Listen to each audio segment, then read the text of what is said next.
하나님의 말씀 함께 보도록 하겠습니다. 사도행전 2장 42절부터 47절의 말씀입니다. 함께 하나님의 말씀을 받들어 읽겠습니다. 그들이 사도의 가르침을 받아 서로 교제하고 떡을 떼며 오로지 기도하기를 힘쓰니라. 사람마다 두려워하는데 사도들로 말미암아 기사와 표적이 많이 나타나니 믿는 사람이 다 함께해서 모든 물건을 서로 통용하고 또 재산과 소유를 팔아 각 사람의 필요를 따라 나눠주며 날마다 마음을 같이하여 성전에 모이기를 힘쓰고 집에서 떡을 떼며 기쁨과 순전한 마음으로 음식을 먹고 하나님을 찬미하며 또 온 백성에게 칭송을 받으니 주께서 구원받는 사람을 날마다 더하게 하시니라. 아멘. 우리가 보통 이제 교회 그러면 어떤 교회를 특별히 되기를 원하는가라고 했을 때 흔히 초대교회라고 말합니다. 그 초대교회는 다른 교회가 아니라 오늘 본문에 등장하는 예루살렘 교회죠. 예루살렘 교회는 정말 지상에서 가장 멋진 교회 중에 하나였을 겁니다. 이런 멋진 모습이 오늘 본문 속에 나타나 있습니다. 읽었던 것처럼 참 교회가 멋지다 이런 생각을 하게 만들어요. 근데 이런 모습들이 사도행전 4장 32절부터 37절에도 나와요. 같이 읽어봅니다. 믿는 무리가 한 마음과 한 뜻이 되어 모든 물건을 서로 통용하고 자기 재물을 조금이라도 자기 것이라 하는 이가 하나도 없더라. 사도들이 큰 권능으로 주 예수의 부활을 증언하니 무리가 큰 은혜를 받아 그 중에 가난한 사람이 없으니 이는 밭과 집 있는 자는 팔아 그 판 것의 값을 가져다가 사도들의 발 앞에 두매 그들이 각 사람의 필요를 따라 나눠줌이라. 구브로에서 난 네이족 사람이 있으니 이름은 요셉이라. 사도들이 일컬어 바나바라 번역하면 위로의 아들이라 하니 그가 밭이 있음에 팔아 그 값을 가지고 사도들의 발 앞에 두니라. 아멘. 오늘 본문에서 나타난 것처럼 또 4장에서도 이 유사한 내용들을 소개해 주고 있죠. 정말 이 예루살렘 교회가 어떻게 서로 성도들이 함께 살았는가, 말씀 안에서 어떤 삶을 살았는가를 잘 보여주고 있습니다. 여러분 42절의 말씀에 보면은 예루살렘 교회의 4가지 모습을 소개하고 있거든요. 사도들의 가르침을 받고 서로 교제하고 또 떡을 떼고 한편 기도하기를 힘썼다라고 기록이 되어 있죠. 이 4가지. 그러니까 예루살렘 교회의 가장 중요한 핵심적인 4가지 모습이 여기 나타나 있습니다. 좀 하나하나를 살펴보면요. 먼저 사도들의 가르침에 그들은 전적으로 헌신했습니다. 먼저 우리가 알아야 될 사실 중에 하나는 무엇이냐면 이 42절이 자칫 오해하기 쉬운데 그들이 사도의 가르침을 받아서 교제하고 떡을 떼며 오로지 기도하기를 힘쓰니라 되어 있기 때문에 전적으로 기도하는 것에만 헌신한 것으로 이해할 수 있습니다만 원래 원어상은 그렇지 않습니다. 이 모든 것들이 다 그러니까 정관사로서 연결되어 있어서 그 가르침에 그리고 교제 그리고 떡을 떼는 일, 기도 이 4가지에 헌신했다는 사실을 알 수가 있어요. 그러니까 각각에 헌신했다는 이야기거든요. 그러니까 이 각각에 어떻게 저들이 헌신했는가를 보여주는데 먼저 그들은 사도의 가르침에 전적으로 헌신했다. 즉 그 말씀을 잘 배웠다는 이야기입니다. 사도들은 부지런히 가르치고 또 그들은 정말 열정적으로 하나님의 말씀을 배웠다는 이야기예요. 여러분 이전에 하나님의 백성들이 어떻게 했습니까? 누가복음 5장 1절 또 15절 6장 17절 계속해서 볼 텐데 하나님의 말씀을 예수님이 가르치시거든요. 그럼 그들은 들었어요. 15절에서 역시 마찬가지입니다. 뿐만 아니라 6장 17절에서 마찬가지예요. 그들은 예수 그리스도로부터 부지런히 말씀을 배웠습니다. 이런 것처럼 성실하게 하나님의 말씀을 예수님에게 배웠던 이들처럼 사도 시대에도 역시 사도들에게 하나님의 말씀을 부지런히 배웠다는 이야기입니다. 그것이 첫 번째 예루살렘 교회의 가장 큰 특징이었어요. 그러니까 좋은 교회는 정말 멋진 교회는 어떤 교회냐? 말씀을 잘 배우는 교회입니다. 아멘. 네, 아멘입니다. 아멘. 말씀을 잘 배우는 교회가 정말 좋은 교회인 거예요. 말씀을 배우지 않으면 다 자기 생각대로 살아가죠. 자기가 생각하는 것이 옳다고 여기며 살아가게 됩니다. 사도행전에 언급된 이 예루살렘 교회뿐만 아니라 다른 교회들에게서도 역시 공통적으로 나타나는 게 무엇인가? 말씀을 부지런히 배웠다는 것을 알 수가 있습니다. 사도행전 11장 26절에 보면 그들이 교회에 1년간 모여서 안디옥에서 계속 가르쳤어요. 그 가르치다 보니까 큰 무리가 됐거든요. 또 15장 35절에 보아도 마찬가지예요. 바울과 바나바가 이 안디옥에서 수다한 사람들에게 하나님의 말씀을 가르쳤다는 거예요. 그 다음 18장 11절에서도 1년 6개월 동안, 여긴 에베소 이야기거든요. 에베소 교회에서도 부지런히 가르쳤습니다. 20장 20절입니다. 같이 읽습니다. 유익한 것은 무엇이든지 공중 앞에서나 각 집에서나 거리낌 없이 여러분에게 전하여 가르치고, 그러니까 가는 곳마다 사도들이 부지런히 하나님의 말씀을 가르쳤어요. 예수님의 3대 사역, 그러면 여러분 뭐예요? 첫 번째, 가르치는 것. 두 번째, 복음을 전파하는 것. 세 번째, 치유하는 것. 이 세 가지거든요. 그러니까 예수님께서는 어딜 가든지 하나님 나라가 무엇인가를 가르치기부터 시작했습니다. 가르쳐야 알기 때문에 이 가르침이 먼저 갔어요. 이 가르침에 전적으로 예수님과 사도들이 헌신했을 뿐만 아니라 이것을 배우는 데 헌신했던 사람들이 하나님의 백성이요, 특별히 오늘 본문에 나타나는 예루살렘 교회였다는 것을 알 수가 있습니다. 여러분, 그러니까 이것으로 보면 모든 교회들이 제일 먼저 본받아야 될 게 뭐냐? 하나님의 말씀을 부지런히 배워야 된다는 이야기입니다. 아멘입니까? 말씀 배우기를 사모하고 말씀을 가까이 해야 돼요. 그게 가장 좋은 성도로서 구비되어가는 그런 기본적인 자질이 되겠죠. 그런가 하면 여러분, 앞서 말씀드렸던 것처럼 이 성도의 교제에 헌신했어요. 전적으로 성도의 교제에 헌신했습니다. 교회는 교제가 있는 곳입니다. 그런데 많은 사람들이 이 교제를 착각합니다. 같이 떡을 그냥 뭐 차 한잔 마시고 그냥 이런저런 세상 돌아가는 이야기하고, 이게 마치 교제하는 것으로 착각하는데 전혀 그렇지 않습니다. 여기 교제라고 하는 것은 테코이노니아, 그 교제라는, 그러니까 정관사가 붙어 있어요. 그러니까 특정한 교제라는 것이죠. 그러면 도대체 그 교제가 뭐냐라고 했을 때 앞부분에 보면 결국은 딱 한 가지라고 압축할 수 있다는 사실을 발견할 수 있습니다. 그 앞부분에 결국 성령에 관한 이야기를 하고 있거든요.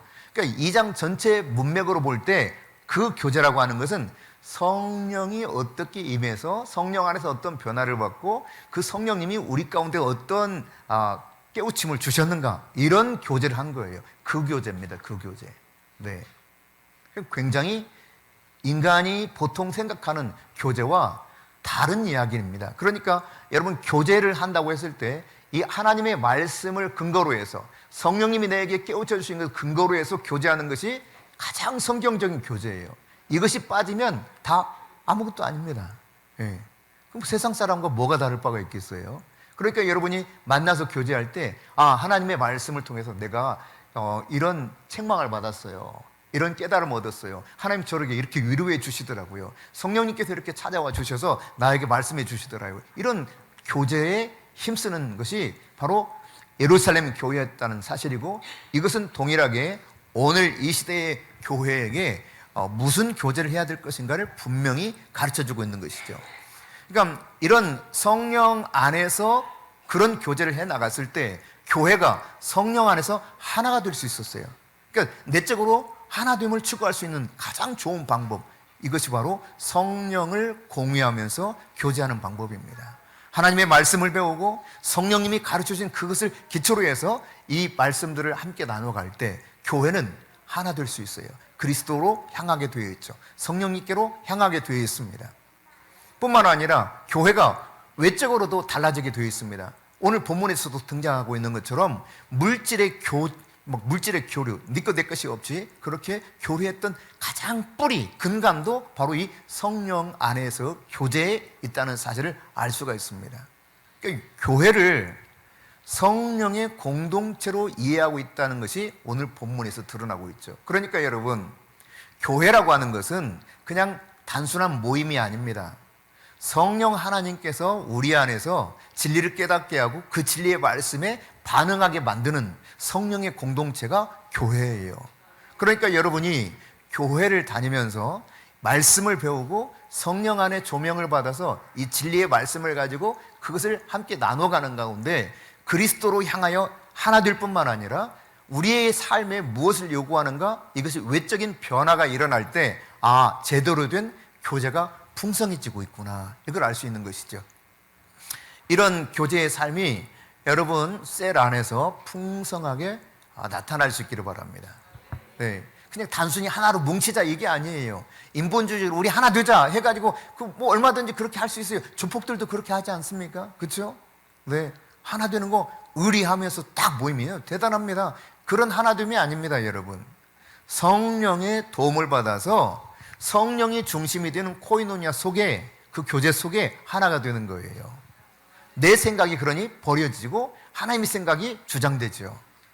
나의 감정이 아니라 하나님이 주시는 마음과 생각을 따라서 함께 어우러져서 하나가 되어가는 것, 이것이 성령 안에서 교제인 것입니다. 그러므로 여러분 부지런히 성령 안에서 교제하시되 어떻게 했다고요? 전적으로 헌신했다. 그냥 적당히 교제한 게 아니에요. 정말 진리의 말씀을 깨닫는 이것을 간절히 추구하면서 말씀을 받아서 이 말씀을 배우는 것에 헌신했을 뿐만 아니라 성령이 조명시키는 데서 살아가는 삶을 전적으로 헌신하면서 일치되었던 공동체가 교회다, 교회. 이게 진짜 교회다. 세 번째, 뭐에 그들은 헌신했다 그랬습니까? 떡을 떼는 일에 전적으로 헌신했어요. 떡을 떼는 일. 이 떡을 떼는 일에 대해서 여러분 다양하게 해석을 합니다. 떡을 떼는 일에 전적으로 헌신했다라고 했을 때 이 42절에 나온 떡을 떼는 일이 무엇인가 조금 더 구체적으로 알려주는 것이 46절입니다. 자, 46절 같이 한번 읽어보겠습니다.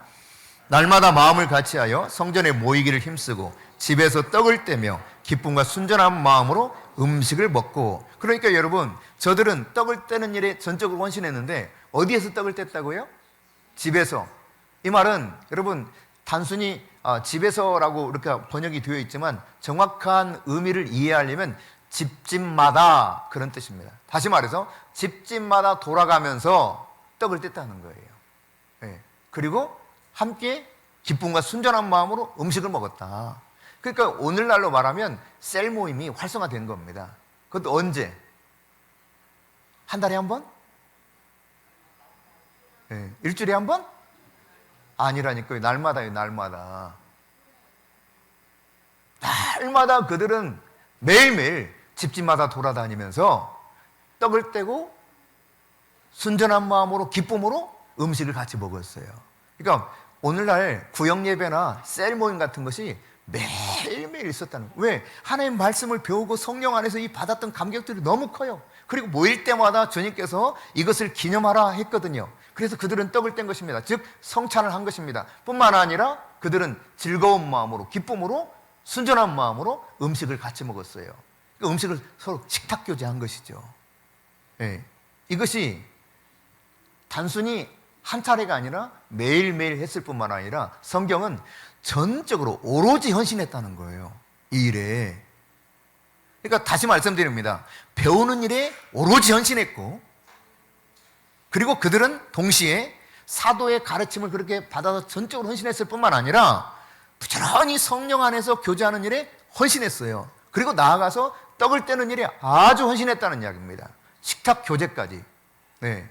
성찬과 더불어서 같이 밥을 먹고 음식을 먹고 하는 것이 늘 그들에게는 헌신된 삶 중에 하나였어요. 여러분 식당 봉사하는 거예요. 여러분 이게 가장 성경적인 기초적인 것 중에 하나입니다. 사실은 집집마다 돌아가면서 이렇게 해야 되지만 우리가 이제 보통 그렇게 하지 못하니까 우리 이제 같이 공동체 전체가 모여서 함께 먹기도 하죠. 그러니까 여러분 식탁 교제가 아주 중요한 거예요. 이런 일에 이들은 전적으로 헌신했단 말이에요. 이게 교회예요, 이게 교회. 근데 요즘은 이게 너무 아주 그냥 바닥을 치죠, 바닥을. 네. 너무 편하게 예수를 믿으려고 해요. 그리고 제가 종종 이야기하지만 기저귀만 갈아달라고 그래요. 어린애처럼. 아니 지금 저 형진이가 기저귀 갈아달라고 해도 얼마나 징그럽고 이제 짜증나겠어요. 막 입을 가리고 웃는데 동생들이. 그런데 말이죠. 20대, 30대, 40대, 50대도 기저귀만 갈아달라고 하면 어떻게 되겠냐고요. 영적인 기저귀를 차고 다닌다니까요. 다고. 원하는 것만. 내가 원하는 것만. 이게 신앙생활 아닌 것입니다, 여러분. 오늘 성경이 가르치고 있는 것처럼 분명하게 가르침에 헌신하고, 그것도 전적으로 오로지 헌신했단 말이에요. 성령의 교제에 전적으로 헌신하고, 떡을 떼는 일에 전적으로 헌신했다. 식탁 교제에. 그러면 이 사람들이 도대체 왜 그랬을까? 사실은 여러분, 이들은 예수님으로부터 다 배운 겁니다. 나중에 다시 조금 더 부연해서 설명하겠습니다. 네 번째로 여러분, 뭐에 헌신했다고요? 기도하는 일에 헌신했다. 그런데 이 기도하는 것도요, 제가 아까 말씀드렸던 것처럼 이 42절이 굉장히 중요한데, 사도의 가르침을 받아 했을 때 이 가르침일 때 그 가르침이에요. 우리 말에는 그렇게 정관사가 빠졌는데 그 가르침, 그러니까 예수 그리스도로부터 받았던 그 가르침입니다. 십자가의 복음, 부활의 복음의 가르침을 쭉 전수한 거죠.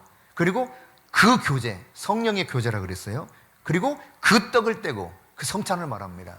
그리고 같이 이것을 부연해서 조금 더 설명했던 것이 46절이라고 그랬죠. 그래서 순전하고 기쁜 마음으로 음식을 함께 나누고, 그 다음 여기 이제 그 기도를 힘썼다. 그 기도하기를. 근데 여기 정관사가 우리는 그냥 그만 있어요. 그래서 단수 복수가 따로 없습니다. 그러나 헬라어에는 단수 복수가 정관사에도 나눠져 있어요. 그래서 앞부분 세 가지는 그냥 단수형 정관사 덜을 썼습니다. 말하자면 우리식으로 말하는 그를 쓴 거예요. 그런데 이 마지막 기도에 있어서는 테테테 하다가 타이스라는 정관사를 씁니다. 즉 태의 복수 형태. 그러니까 이 기도는 기도들이라는 표현을 쓰거든요. 역시 기도에서도 우리말에는 그냥 기도라고 되어 있지만 기도들이에요. 기도들. 정확하게 번역하면. 그러니까 많은 다양한 기도들을 하기를 무지무지 힘썼다는 이야기입니다. 예.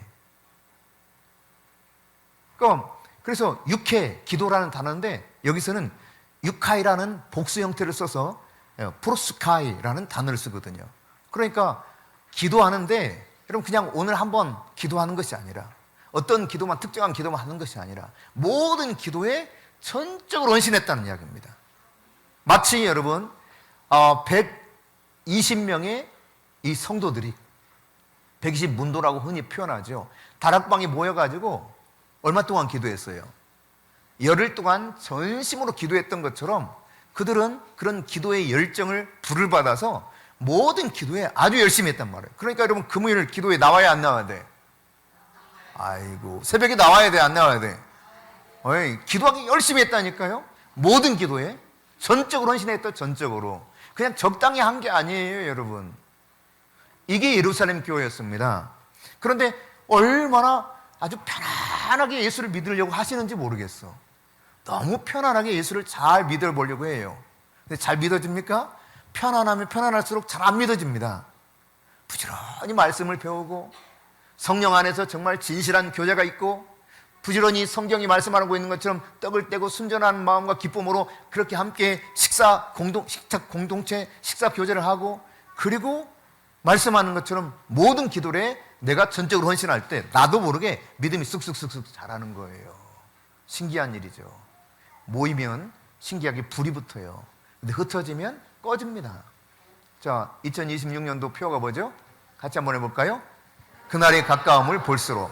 자, 성경 말씀을 같이 읽습니다. 시작. 모이기를 패하는 어떤 사람들의 습관같이 하지 말고 오직 권하여 그날이 가까움 볼수록 더욱 그리하자. 더욱 모이자. 아멘.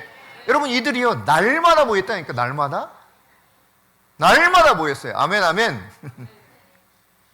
하나님의 말씀에는 아멘밖에 없습니다. 아멘.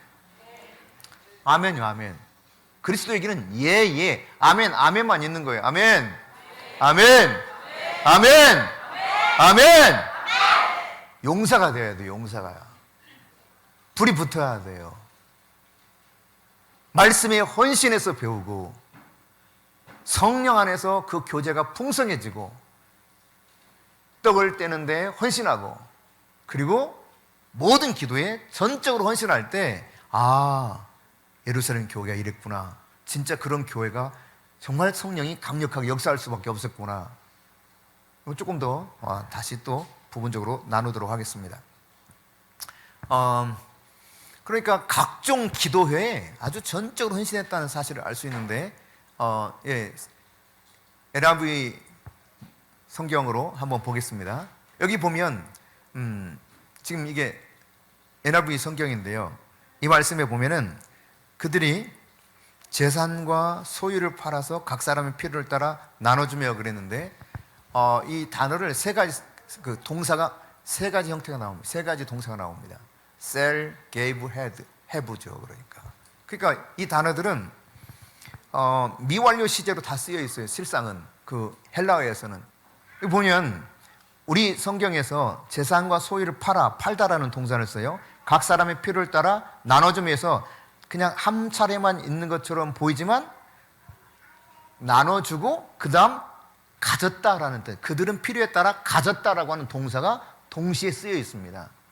이 세 가지 동사가 그런데 미완료 시제로 되어 있다. 이 말은 무슨 말이냐면 계속 이게 됐다는 이야기. 그때 필요할 때마다.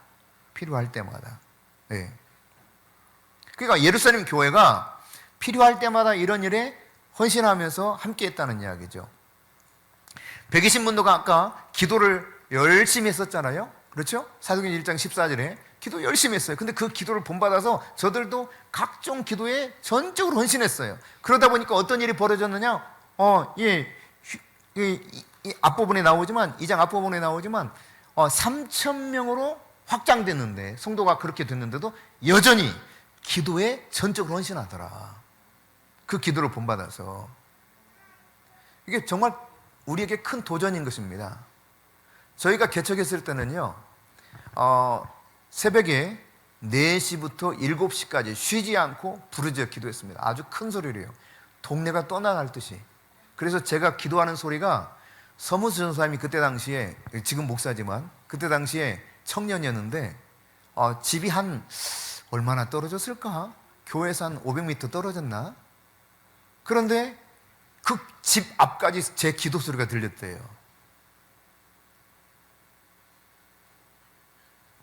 세 시간 동안 부르짖어 기도했어요.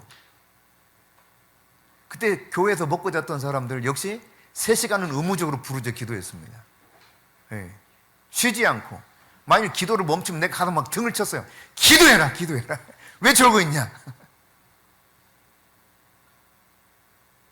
개척 초기에는 그렇게 기도를 하는데 말이죠. 이게 지금 120명이 모였을 때는 막 전적으로 기도하면서 아버지 약속하시는 기다렸어. 그것으로 끝이 아니단 말이죠. 예루살렘 교회가 3,000명이 됐는데도 그들은 뭐에 전적으로 헌신했느냐? 앞에 말한 세 가지와 더불어서 각종 기도에 전적으로 헌신했다. 왜 우리 신앙이 자라지 않느냐? 왜 우리가 계속해서 감사가 없고 그냥 불평, 원망이 가득한가? 이런 원리들에 따라서 제대로 된 신앙생활을 하지 않기 때문에 주님을 제대로 알 수가 없고 내 안에서 하나님이 역사하는 것을 잘 모를 수밖에 없는 것입니다. 내가 편안한 것이 최고예요. 나의 필요를 채워주면 감사하고 안 채워주면 짜증나고 화나고 하나님 앞에 따지고 나 신앙생활 안 할래 뭐 이런 식으로 나가고요. 이게 어떻게 신앙생활을 할 수 있겠어요, 여러분? 예루살렘 교회의 숫자적인 성장은 다시 말해서 기도하는 사람들의 증가와 동일했다는 것을 의미합니다. 기도하는 사람이 많아지면 많아질수록 예루살렘 교회는 성장했다는 것을 보여주고 있죠. 그러니까 교인들의 증가와 기도하는 숫자는 거의 비례했어요. 그러니까 교회 성장의 수단이 기도라는 말은 아닙니다. 그러나 교회가 가지고 있는 가장 본질적인 요소, 정말 회복해야 될 본질적인 것, 그게 뭐냐? 기도입니다. 기도. 이 세 가지와 더불어서 플러스 기도예요. 기도가 없으면 힘이 없어요. 그냥 금세 무너집니다. 그러나 기도하면, 맞서 싸우면 원수마귀도 어찌할 줄 몰라요. 예수님이 어떻게 여러분 십자가 그 고난의 길을 걸을 수 있었습니까? 겟세마나에서 피땀 흘리며 기도하셨거든요. 밤새도록. 예수님이 어떻게 그 바쁜 와중에 모든 사역을 감당했습니까? 새벽마다 하나님 앞에 나가서 하나님과 그 기도의 끈, 교제하는 삶을 늘 가지면서 하나님으로부터 공급받은 그 능력과 또 하나님이 말씀해 주시는 그 길을 따라서 방향성을 찾고 갔거든요. 예수님 마음대로 하신 것이 아닙니다. 여러분 부르짖어 기도하세요. 큰 소리로 기도하세요. 물론 우리는 침묵으로 기도할 때도 필요합니다. 그러나 여러분 1차적으로 부르짖어 기도하는 건 굉장히 중요합니다. 네. 그냥 떠나갈 듯이 기도하는 거예요. 그렇게 여러분 기도했을 때 우리 한 10명 정도가 신앙생활 하고 있을 텐데요. 계양산 밑자락에 이렇게 다 큰 절들이 있거든요. 큰 절들이 있는데 우리가 얼마나 기도했는지 몰라요. 그냥 저 불교의 영 예수를 묵는다 하면서 막 계속해서 기도했을 때요. 첫 해에 깜짝 놀랐거든요. 우리가 3월 13일 개척을 했는데 4월 초팔이 되니까 도로를 다 그냥 차들이 안 다니게 만들어 놓고 도로를 점령해서 이 불교 행렬이 쫙 가더라고요. 어라? 이거 봐라. 우리 기도하자. 그때부터 막 기도하기 시작한 거예요. 큰 소리로. 계속해서. 새벽에 기도한 거 말고 이것을 위해서만 집중적으로 기도하자. 근데 다음에요. 이게 등이 쫙 깔리고 큰 도로에도 그랬었는데 다음엔 행렬이 없어. 행렬이 아주 몇 사람만. 그리고 이 등이 큰 도로에 아예 내려오지 못했어요. 그냥 이 좁은 도로에만. 그 다음에는 어떤 줄 알아요? 이 좁은 도로도 안 내와. 자기네 그 산자락만 등이 있어요. 그러니까 이 사람들이 긴장을 한 거예요. 그래가지고 안에 내부에 이제 힘을 쌓기 시작하더라고. 막 거기다가 막 무서운 형상을 만들어 놓고, 그리고 저희가 또 가가지고 막 거기 빙빙 돌면서 기도했어요. 그 절을 가가지고. 여러분 기도해야 됩니다. 기도로 각종 기도에 전적으로 헌신했단 말이에요. 기도할 때 하나님이 우리와 함께 하시는 것을 확실히 알 수 있게 되는 거예요. 정말 뚜렷하게 이 불교 세력이 확 그냥 줄어드는 걸 우리가 경험했거든요. 무당 학원이 있었던 거 아니에요? 무녀학원. 이북 구단은 거기 가가지고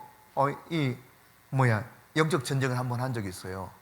이거 우연히 보니까 무당집도 많았지만 무녀학원이 있는 거예요. 이건 좀 위험하다. 게다가 무형문화재야. 국가에서 지원해주는. 그래서 야 얘들아 가자. 가가지고 거기 가서 미리 천사 동원하고, 좀 이상한 소리처럼 들릴지 모르겠지만 이 사람들의 귀를 막아달라고 하고 듣지 못하게, 깨닫지 못하게 해달라고. 가가지고 저희가 방언으로 기도를 했어요.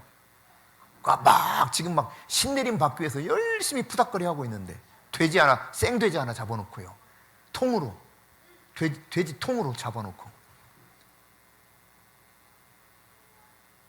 막 푸닥거리라는데 힘이 안 내려. 그러니까 왜 그렇게 힘든 거야 오늘?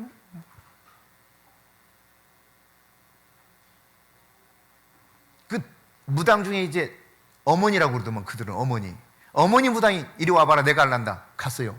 한참을 하더니 누가 이렇게 나를 힘들게 하는 거야? 여러분 그 무당집 문여하고 문 닫고 어디로 사라져 버렸습니다.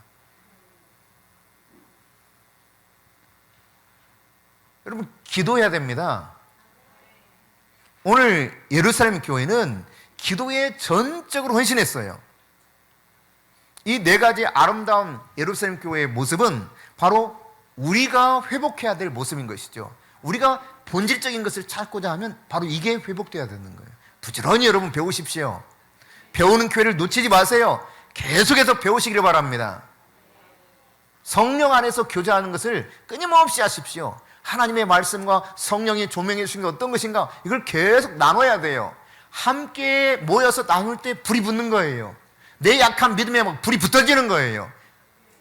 그냥 부정적이고 또 원망하고 불평하는 사람들, 그들도요 이 불붙은 속에 오면 이게 아니냐고 돌이키게 돼요. 근데 그냥 함께 이 성령 안에서 교제하지 못하고 진리의 말씀을 배우지 못하고 기도하지 못하고 이 진리대로 따라가지 못하면 이게 전염이 돼. 오염이 되는 거예요. 험담하고 불평하는 일에 쭉 빨려 들어가죠. 마귀한테 영락없이 지고 마는 것입니다. 우리 친구들 알았어요? 애기들도 기도하는 거예요. 아멘. 정신을 차려서 기도하는 거예요. 부지런히 말씀을 배우는 거예요. 하나님이 나에게 깨우쳐 주는 걸 서로 나누는 거예요. 다니엘아, 오늘 내가 이렇게 하나님이 나한테 말씀해 주셔서 너무 감사해. 내가 너하고 싸웠는데 하나님이 말씀을 통해 나한테 잘못했대. 미안해, 용서해줘. 왜 이렇게 나누는 거예요? 그럴 때 여러분, 성령이 그 안에서 더 깊이 우리의 삶에 들어오셔서 역사해 주시는 것입니다. 그냥 괜히 삐져가지고 이 삐쭉삐쭉 내놓지 마시고요. 예, 진리의 말씀에 기초해서 내가 어떤 모습인가 봐야 돼요. 성령이 뭐라고 성경이 뭐라고 말씀하시는가? 성경 말씀대로 살면 최고 아니겠어요? 아멘? 예, 진리가 최고죠. 예. 이 네 가지 아름다운 이런 모습을 가졌을 때 하나님께서는 이 예루살렘 교회에 두 가지 복을 주셨습니다. 어떤 복이냐? 43절 상반절이에요. 시작. 사람마다 두려워하는데, 두려움을 줘서 두려움. 그러니까 막연한 두려움이 아니라 하나님의 말씀에 대한 두려움이죠. 긍정적이고 아주 당연히 있어야 될 이런 두려움. 하나님을 두려워하는 마음을 주셨어요. 그러니까 존경심에서 우러나온 두려움이 확 자리하는 거예요. 함부로 아무렇게나 살 수가 없는 것이죠. 왜? 살아계신 그 하나님을 알게 되는 거예요. 아, 하나님 이런 분이시구나. 여러분, 하나님을 알면 두려워요? 아니면 하나님 앞에서 까불 수 있어요? 하나님을 알면 알수록 두려운 겁니다. 이사야 선지자를 보세요. 내 입술이 부정한 자라고 하면서 얼마나 두려워합니까? 하나님을 만났던 사람들이 다 공통적으로 그렇죠. 베드로도 예수님 만났을 때 어떻게 이야기해요? 나를 주여 떠나소서, 나는 죄인으로시로다. 이런 고백하지 않습니까? 그러니까 하나님을 알면 두려워지게 되는 거예요. 하나님이 이렇게 네 가지 아주 본질적이고 중요한 것들에 헌신했을 때 그들에게 주었던 가장 큰 복, 그 중에 하나가 이 하나님을 두려워하는 마음을 주셨다. 이게 엄청난 겁니다, 여러분. 이게 소위 다른 말로 표현하면 경외거든요. 경외. 여러분, 여호와를 경외하는 것이 모든 지식과 지혜의 근본이라는 사실을 말씀해 주고 있죠. 여호와를 경외하는 것이 얼마나 유익한가를 성경은 우리에게 증거해 주고 있습니다. 내가 하나님을 두려워한다고 하는 것은 너무너무 복된 삶인 거예요. 두 번째, 어떤 복을 이 예루살렘 교회에 주셨는가 하면 두 번째 하반절입니다. 시작. 사도들로 말미암아 기사와 표적이 많이 나타나니. 여러분, 이렇게 이들이 네 가지에 전적으로 헌신했을 때 사도들을 통해서 하나님은 기사와 표적이 많이 나타나게 했어요. 그러니까 기사와 표적이 많이 나타나게 되는 이 근간이 뭐였는가를 잘 알아야 돼요. 부지런히 배우고 성령 안에서 진짜 제대로 된 교제를 나누고, 그리고 성찬과 음식 교제가 풍성해지고, 또 나아가서 전적으로 기도했을 때, 헌신했을 때 하나님은 사도들을 통해서 기사와 표적을 아주 뚜렷하게 많이 나타나게 하시더라. 여러분, 이게 사실일까요? 아니면 이 예루살렘 교회에 한정된 이 특별한 일일까요? 지금도 유효한 이야기일까요? 여러분, 지금도 여전히 똑같습니다. 정말 진리 안에서 이 말씀대로 살아가게 되면 살아계신 하나님의 역사가 왕성해지기 시작하는 거예요. 할렐루야. 할렐루야. 저에게 계속 부담을 주는 것 중에 하나가 있었는데, 사실 내가 말해야지 하다가 올라오면 잊어버리고 해서 지금 3주가 됐나 봐요. 3주. 아마 2주 아니면 3주인데 저도 혼동이 되는데요. 그때 예배 드릴 때, 예배 시작 전에 이런 사람이 있다는 것을 말씀해 주셨어요. 그래서 내가 올라가서 이야기해야지 했는데 잊어버렸어. 그리고 또 다음 주에도 이야기해야지, 하나님 생각나게 하니까 계속 이야기해야지 했는데 또 잊어버렸어. 이거 세 차례나, 아마 송구영신 예배 때도 그랬나 봐. 또 잊어버렸어. 하여튼 3주인지 2주 됐는데요. 어떤 사람이었냐면 귀가 아픈 분이었는데, 귀가 이렇게 뭐라고 설명해? 여러분, 이런 거 있잖아. 지진 발생지, 진앙지 딱 하면 띠띠띠띠띠 이렇게 빨간 점 찍고 이렇게 하는 것처럼 쫙 아픔이 퍼지는 것처럼 그런 이 통증이 오는 사람이 있다는 것을 그날 이렇게 저에게 말씀해 주셨거든요. 제가 근데 잊어버렸어요. 혹시 있나요? 거기에요? 그래요. 근데 계속 잊어버렸는데 계속 하나님 말씀하시는 거야. 샤워하다가도 생각나게 하시고, 근데 말해야지 또 잊어버리고. 네. 그냥 귀에 손을 대세요. 하나님이 깨끗하게 고치실 겁니다. 나사렛 예수의 이름으로 깨끗하게 고침을 받을 자다. 할렐루야. 하나님은요 살아계십니다, 여러분. 하나님이 실질적으로 역사하시는 분이세요. 그냥 막연하게 교회를 다니면서 그냥 마음의 편안한, 좀 그래도 좀 안정이 된다, 이런 게 신앙생활 아닙니다. 실질적으로 그분과 교제하고 살아서 역사하신 하나님을 내가 경험하면서 내가 내 안에서 역사하신 하나님을 계속 알아가면서 하나님이 어떤 분인가를 내가 아는 만큼 가서 전하기 위해서 제자 삼게 하는 거예요. 그렇습니다, 여러분. 이런 두 가지 일들이 나타났어요. 더 많은 사람들이 그로 인해서 어떻게 되었느냐? 47절 같이 읽습니다. 하나님을 찬미하며 또 온 백성의 청송을 받으니 주께서 구원받는 사람을 날마다 더하게 하시느냐. 이런 기본적인 네 가지의 일들을 통해서 하나님이 두 가지 복을 주시고, 이로 말미암아 이 교회는, 예루살렘 교회는 날마다 구원받는 수가 더하여지더라. 할렐루야. 네, 이것이 진짜 주님이 함께 하시는 교회인 것입니다. 자, 44절 45절 읽습니다. 시작. 믿는 사람이 다 함께해서 모든 물건을 서로 통용하고 또 재산과 소유를 팔아 각 사람의 필요를 따라 나눠주며. 여러분, 예루살렘 교회는 믿는 자들이 재물을 공유했다는 이야기거든요. 그런데 잘 생각해 보세요. 베드로가 2장 앞부분에서 회개 메시지를 선포했죠. 그러니까 복음을 전했죠. 십자가의 복음. 너희가 하나님의 아들 메시아로 오신 그를 십자가에 못 박아 죽였다.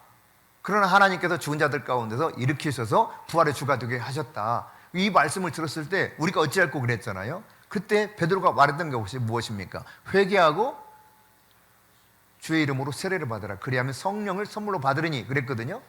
그래서 그들은 회개했고 세례를 받았어요. 그리고 성령을 선물로 받게 됩니다.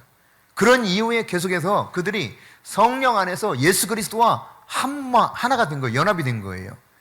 그런 사람들, 즉 성령을 받은 사람들, 새 언약 안에서 하나님의 백성된 이들이 곧 44절에 표현한 믿는 사람인 거예요. 믿는 사람. 그러니까 교회 다니는 사람이 아니라 진짜 변화를 받아서 예수 그리스도와 연합되어 가지고 성령 안에서 변화를 받은 이 사람들이 믿는 사람이에요. 이 믿는 사람이라고 했을 때 이 믿는 사람이 계속적인 믿음의 삶을 살아가고 있다는 표현을 쓰거든요. 그냥 단순히 한 차례 믿었던 사람을 말하는 것이 아니라 지금도 앞으로도 계속 믿는 사람들을 말하는 거예요. 여러분이 계속해서 진리를 믿을 수 있기를 선포합니다. 네. 진리의 말씀을 내가 예전에 한번 다 믿었어, 그게 아니에요. 지속적으로 믿는 것이 진짜 믿음인 것입니다. 그리고 그들은 다 함께 있어 그랬습니다. 그러니까 그들이 마음이 일치됐다는 이야기죠. 재물의 공유 형태로 이것이 구체적으로 이게 마음이 일치된 것이 나타났거든요. 그러나 여러분, 이것이 공동 분배, 공산주의적 어떤 발상이 아닙니다.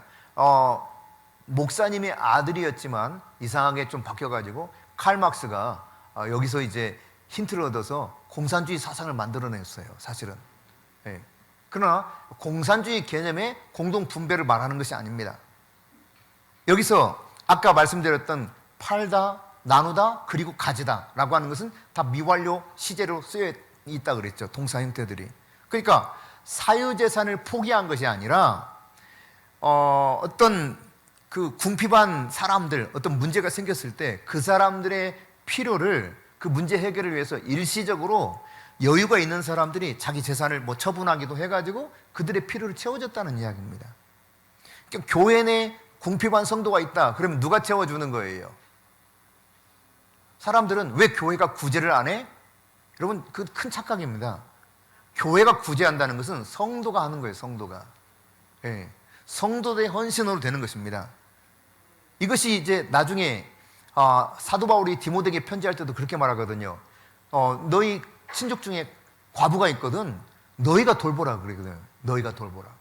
그러니까 교회에 말하지 말고 너희가 돌보라 그랬어요. 그러니까 여러분, 교회가 구제하는 것으로만 생각하고 왜 교회는 구제 안 합니까? 이런 이야기를 엉뚱하게 할 수 있습니다. 그러나 그렇지 않습니다. 교회가 구제한다는 건 여러분이 하는 거예요. 여러분이. 여유 있는 사람이, 믿음으로 하나님의 은혜를 받은 사람이 내가 이 정도는 나눌 수 있을 것 같아 하고 나누는 겁니다. 그게 바로 여기서 이루어졌던 일이죠.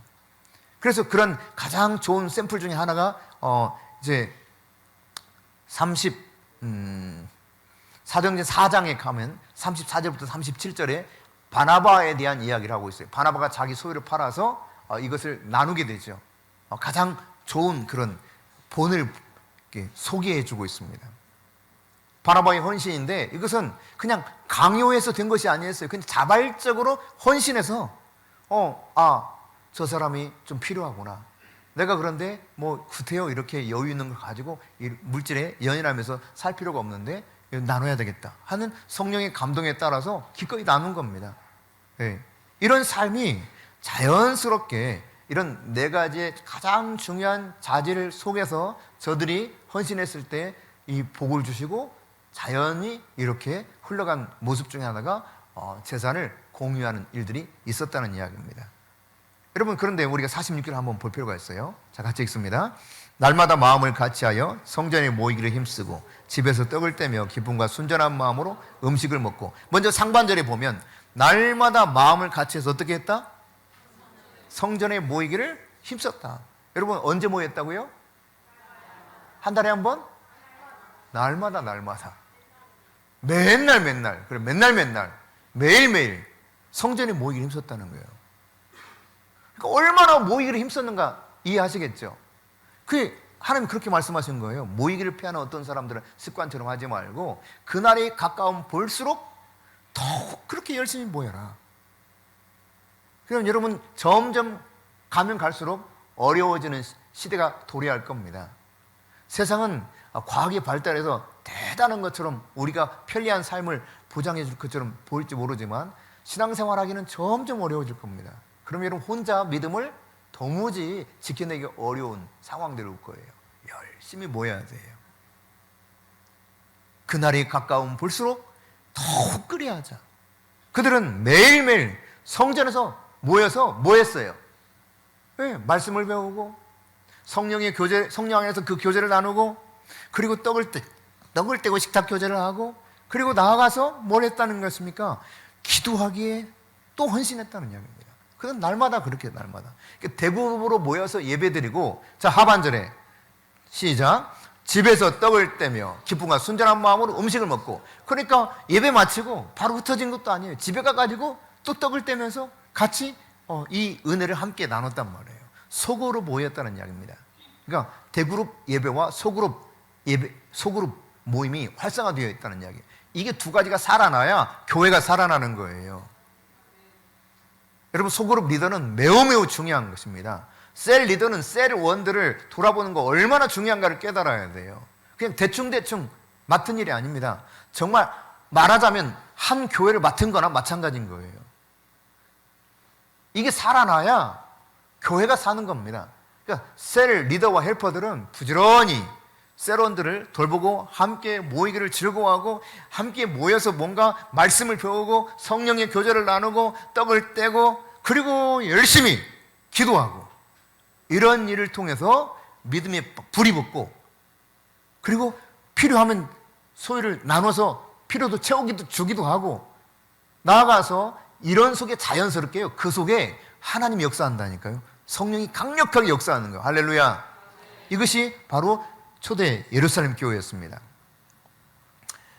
네, 그러니까 그들은 이렇게 떡을 떼고 음식을 먹으면서 공동체가 자연스럽게 공동체 의식이 형성된 거죠. 가족같이 된 거죠. 네, 가족 의식이 딱 형성된 거예요. 형제 자매라는 생각이 딱 든 거예요. 우리는 예수의 피를 나눈 한 형제다, 한 자매다. 이거는 자연스럽게 흘러가는 거예요. 예수님께서 개인적으로 이런 구원받은 사람들과 함께 얼마나 식탁 교제를 잘했는가를 보면 알 수가 있습니다. 이 사도행전의 동일한 저자 누가는 이런 부분들을 아주 잘 이야기하고 있죠. 몇 가지만 살펴보면 그렇습니다. 누가복음 5장 31절부터 35절에 보면은 예수님께서 세리 레위라고 하는 사람을 선택해요. 그리고 레위와 함께 밥을 먹거든요. 네. 이 레위는 누구냐면 마태예요. 마태복음의 저자 마태. 그런가 하면 예수님께서 7장 34절에서도 열심히 밥을 먹어요. 인자는 와서 먹고 마시며 그랬습니다. 네. 그 먹고 마시는 일, 이 식탁 교제를 예수님이 아주 종종 하셨다는 것을 볼 수 있습니다. 또 15장 1, 2절에도 마찬가지입니다. 예수님이 세리와 죄인들과 열심히 먹고 마십니다. 19장 5절부터 10절에도 마찬가지입니다. 삭개오라고 온 세리장, 그러니까 죄인들이에요. 다 죄인들.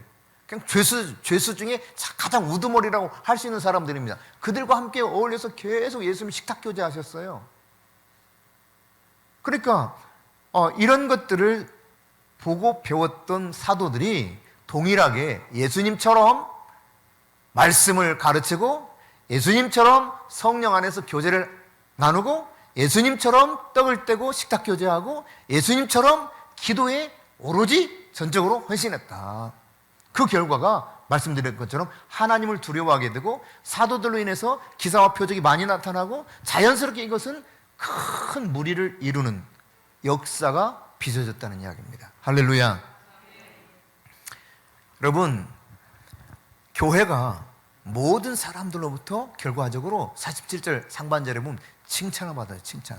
이렇게 교회가 되니까.